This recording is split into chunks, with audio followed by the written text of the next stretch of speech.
इस समय मैं अन्ना नगर में हूँ और अन्ना नगर में ये बहुत ही बड़ी आबादी का एरिया है, जो कि यहाँ पर कई दिनों से कूड़े की बहुत दिक्कत हो रही है।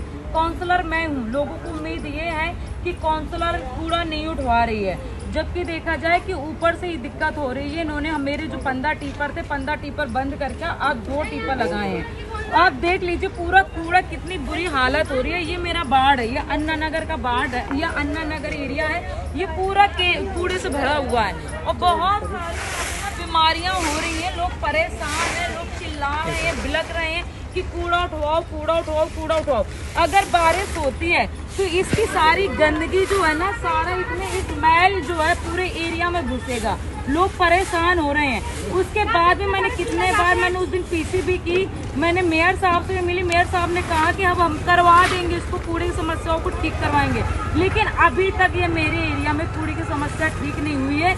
बहुत ज़्यादा बुरी हालत हो रही है। आप यहाँ पर देख लीजिए, ढेर लगा है, आगे भी ढेर लगा हुआ है, यहाँ पर भी टॉयलेट के पास भी ढेर लगा हुआ है, अन्ना नगर के दूसरे साइड भी ढेर लगा हुआ है, संजय अमर कॉलोनी में भी ढेर लगा हुआ है, जनता नगर में भी ढेर लगा हुआ है। हर जगह पर बहुत राई मची हुई है कूड़े को लेकर के। और हम लोग जनप्रतिनिधि हैं, बताइए हम किस मुंह से जनता के बीच में जाएं कि हम जनता हमें चिल्ला रही है, जनता हमें वो कर रही है कि हमने आपको वोट दिया है, आप हमारा काम करवाइए। अब बताइए ये हालत हो रही है मेरे वार्ड की। इस समय मैं अन्ना नगर के दूसरे वाले पार्ट में हूँ, जो कि ये भी मेरे वार्ड में 142 के अंदर आ रहा है। पहले मैंने दूसरे वाले उसमें बनाया था, वहाँ भी पूरा कूड़े से भरा हुआ, 2-3 पार्ट एरिया भरा हुआ, और ये पूरा एरिया मेरा ना, ये देखो ये कूड़ा से भरा हुआ है। लोग लगातार शिकायत कर रहे हैं, प्रॉब्लम बहुत ज्यादा हो रही है। अब बताइए लोग इस कूड़े में जिएंगे कि मरेंगे?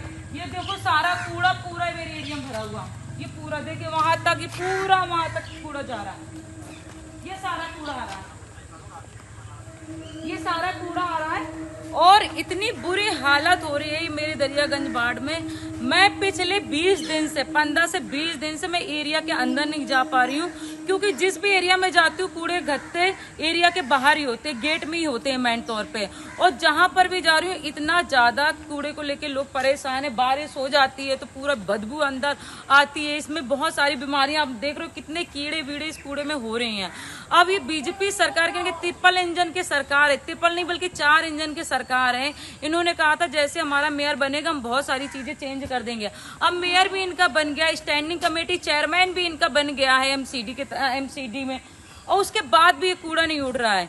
तो क्या स्पेशल टारगेट किया जा रहा है कि भाई इस वार्ड में कूड़ा नहीं उठवाना है?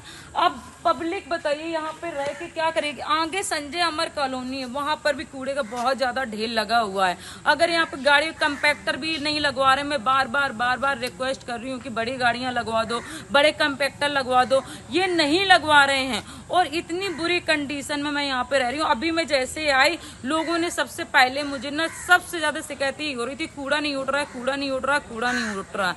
मैं इस एरिया का काउंसलर हूँ, मैं शकल दिखाने लायक नहीं रही हूँ अपनी एरिया में। मैं क्या शकल दिखाऊं जब मैं उन लोगों के लिए काम नहीं कर पा रही? मूलभूत चीजें तो यही होती है, कूड़ा लोगों की रोज सफाई हो, रोज कूड़ा उठे, लेकिन यहाँ पर कूड़ा नहीं उठ रहा है। ये बीजेपी की सरकार है। आज जो दरियागंज बाढ़ जो एक बहुत अच्छा बाढ़ माना जाता है, आज उस बाढ़ की ये हालत हो गई कि कूड़ा ही कूड़ा पूरे सड़कों में पड़ा हुआ, ये हालत है। तो मैं यहाँ के मेयर साहब से बोलना चाहूंगी, दिल्ली के मेयर साहब से, स्टैंडिंग कमेटी चेयरमैन साहब महोदय जी से बोलना चाहूंगी कि यह हालत आके देखो, आप एरिया में घूमो, पता चलेगा कि कूड़े की क्या हालत हो रही है पूरे बाढ़ में।